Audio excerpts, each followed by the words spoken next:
My fiancée vanished on me, taking our wedding savings with her. In response, I texted her mother, "Nice job raising a crook." Then I filed a police report, leading to her arrest for fraud. Now her attorney is blowing up my phone, desperate for a deal. I'm 32, male, and a week later, this still feels like a plot from a terrible film. But my anger is sharp, controlled. Last Saturday, I was supposed to marry Clara, 29.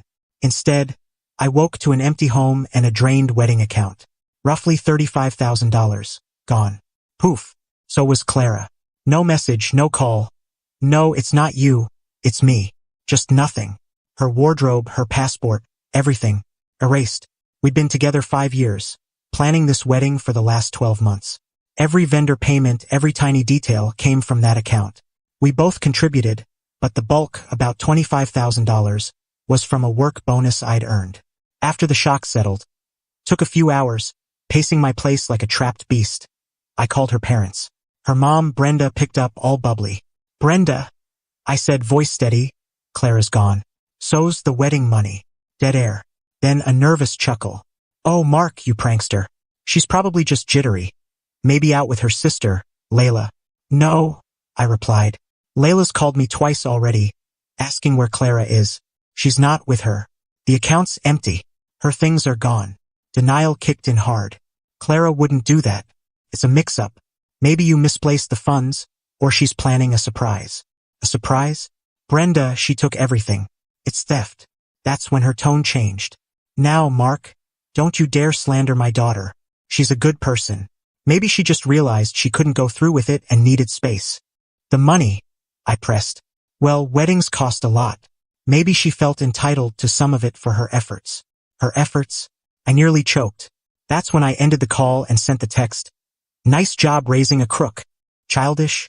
Perhaps. Gratifying? Definitely. Then I contacted the police and filed a report. Fraud. Grand theft. Whatever they could pin on her. I handed over bank records, screenshots of our texts about wedding costs, vendor agreements. The cops were surprisingly empathetic. Detective Miller took notes, listened, said they'd investigate. Next, I called the vendors. Broke the news. Lost most deposits, naturally. The caterer was kind, the florist too. The venue? Less so. But money's just money. Can be earned back. The betrayal? That's the real wound. Slept maybe 2 hours that night. The next day, Detective Miller called. They'd tracked Clara's name at the airport. She'd booked a one-way flight to another state a week earlier.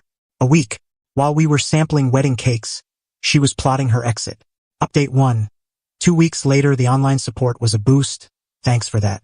4 days after my first post, Detective Miller called again. "Mr. Harrison, we found Ms. Vance. She wasn't cooperative. We've arrested her based on your evidence. She's being processed." Arrested. Even though I'd started this, hearing it hit hard. A strange mix of relief and something else. Regret, maybe, for the guy who was thrilled to marry her weeks ago. That guy's a fool now. The arrest was out of state, so there's an extradition process. But the charges, fraud over $10,000, are serious. Then the calls began. First, Brenda, Clara's mom, shrieking like a banshee. "How could you do this? It was a mistake. A young woman's error. You're ruining her life over money. You've got a good job. You'll recover it." "Brenda," I said, exhausted. "She stole $25,000. That's not a mistake. It's a crime. She planned it. She could have talked to me, walked away. She chose theft. She was scared. You pushed her into this wedding. Total nonsense. She picked the venue, most of the decor. Drop the charges, Mark. We'll repay some of it eventually." "Some? Eventually? No, this is with the police now. She faces the consequences." I hung up. Then Layla, her sister, called. Calmer but still pleading. "Mark, I swear I didn't know. This isn't her. Prison, though? Really? Can't we settle this?" She's terrified. Mom and Dad are a wreck. Layla, she had my number. She could have called. Instead, she ran and hid after emptying our account. What would you have me do? I don't know. But she's my sister. There's got to be another way. The other way was her not stealing a life-changing sum the day before our wedding. I said, "Tell her to get a good lawyer." And she did. Or her parents did. Yesterday, a blocked number called. I answered. "Mr. Harrison? This is Julian Vance, Clara's father. with Mr. Finch, our attorney. Great. Conference call. Mr. Finch, all polished, jumped in. Mr. Harrison, we know you're upset. Clara acknowledges her poor judgment. We're offering a settlement. $15,000 returned, and you ask the DA to drop the charges. I laughed. $15,000? A portion? After her arrest, you magically find some cash? No, it's not my call to drop charges. She's been arrested. The state's pursuing felony theft and fraud. Julian Vance cut in, voice strained. Son, be reasonable. She's young, with her life ahead. A criminal record will ruin her. Don't you have any mercy? Mercy?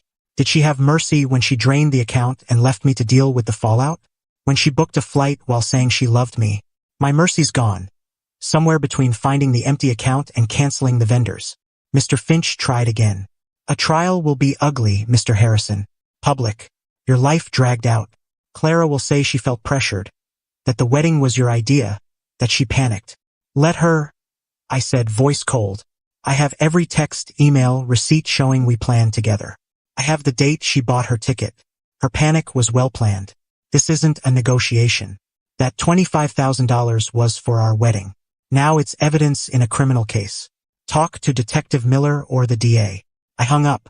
My pulse was racing. The nerve. Poor judgment. Pressured. Unreal. Then Brenda called again. This time sobbing, not raging. Mark, please. She'll repay it all. We'll get a loan. Just make them release her. She's not made for jail. It'll destroy her. She should have thought of that before stealing, Brenda. Click. Now Mr. Finch is leaving voicemails, 3 today, each more urgent. Mr. Harrison, call me back. We need to talk. We can sweeten the deal. My client's distraught. Yeah, I bet. Consequences sting. Let him stew. I'm meeting the assistant DA next week to give a victim impact statement. I'm not budging. She made her choice. Let her face it, maybe in a cell for a while. Update 2, 1 month later, what a month. The audacity from Clara's side just kept coming. It's almost admirable in a twisted way. After ignoring Mr. Finch's calls and forwarding them to the ADA, things got wild. First, Layla showed up at my place. No warning. Rings the buzzer like we're old pals. Mark, we need to talk. She says, all sincere. Layla, I'm talking to the DA. That's who Clara's lawyer needs to deal with. No, we need to talk. As people who care about Clara. She tried to step inside. I blocked her. She's not eating, Mark. She's falling apart. Her lawyer says you're being cruel. Enjoying this. Enjoying this? My life imploded, Layla. I lost a fortune. My fiancé turned out to be a thief, and I canceled my own wedding. Yeah, real fun. Now, if you'll excuse me. Then the guilt trip. Mom and Dad are talking about selling their house to cover your money and Clara's legal fees. You'd make them homeless for revenge. They're selling their house because their daughter stole $25,000 and got caught. That's on Clara, not me. I shut the door. Heard her muttering outside before she left. Then, random posts started popping up online from Clara's distant acquaintances. Vague stuff about toxic partners, men controlling women with money, and how sometimes a woman has to do what she must to break free. Subtle. Some even used a hashtag with my name. My techie friends traced a few posts to IPs near Clara's parents' place. Nice try. I screenshotted it all, sent it to the ADA. Not a crime, but it shows they're trying to spin her as the victim. Mr. Finch, seeing I wouldn't cave, targeted the ADA. He sent a huge file of letters from Clara's family and friends, claiming she's emotionally fragile, has anxiety, never saw it in 5 years, and that this out-of-character mistake came from wedding stress. They even got a therapist who'd met Clara twice post-arrest to write that she wasn't thinking straight. The ADA, Ms. Davies, a straight shooter, called me. Mark, they're painting you as the villain and her as a desperate damsel who cracked. Her lawyer wants a plea deal. Full $25,000 restitution, probation, no jail. He's leaning on her good character and emotional distress. Restitution and probation? After all this? The planning, the lies, the gall. I kept my voice even. Ms. Davies, she didn't crack. She booked a flight a week in advance. She methodically emptied the account. She ghosted me. Then her family and lawyer tried to bully and spin this. This wasn't a breakdown. It was a scheme. If she's so fragile, she shouldn't have committed a felony. I told her about Layla's visit, the online posts. This isn't remorse. It's damage control because she got caught. Ms. Davies paused. I appreciate your input, Mark. and your willingness to testify if needed. The revenge wasn't a dramatic showdown. It was me methodically working with Ms. Davies. I resubmitted all the evidence. The ticket purchase timeline versus our wedding plans, bank records showing deliberate withdrawals, vendor contracts with both our names, texts of Clara gushing about our honeymoon. The premeditation was key. Ms. Davies used it masterfully. The plea negotiation, called a settlement conference, happened last week. I wasn't there, but Ms. Davies called after. Mr. Finch showed up cocky with Brenda and Julian Vance for emotional backup, ready to push for probation. Ms. Davies laid out the state's case. The calculated theft, the sum, the betrayal, and then the clincher. She highlighted their post-arrest intimidation attempts and the amateur social media campaign. She painted a picture of a family enabling a criminal. The judge, per Ms. Davies, wasn't impressed. Especially when Mr. Finch argued my "nice job raising a crook" text to Brenda was provocation. The judge reportedly raised an eyebrow. Provocation for what, Mr. Finch? For Ms. Vance to commit grand larceny before the text was sent. With the evidence stacked against her and the judge unsympathetic, Clara faced a choice. Trial with a likely worse outcome or a tougher plea deal than they'd hoped. The deal: plead guilty to felony fraud. Full $25,000 restitution, paid before sentencing. Suddenly, Brenda and Julian found the money in 48 hours. Guess the house sale talk got serious. 90 days in county jail, not prison, but not probation either. 5 years strict probation with conditions like mandatory work and financial counseling. A permanent felony record. Clara took it sobbing, per Ms. Davies. Her parents were livid, but Mr. Finch said it was her best shot. Ms. Davies told me, "The jail time matters, Mark. It shows this kind of calculated betrayal has weight. The felony will stick with her. That's justice. She won't skate free. Every job, every lease, that felony will follow." Brenda left one last voicemail, weeping. "You ruined her, Mark. Hope you're satisfied." Satisfied? Not jumping for joy. More like a quiet, hard-won relief. I held my ground, didn't let them intimidate me, and the system worked. She didn't get away with it. They thought they could bully me into folding.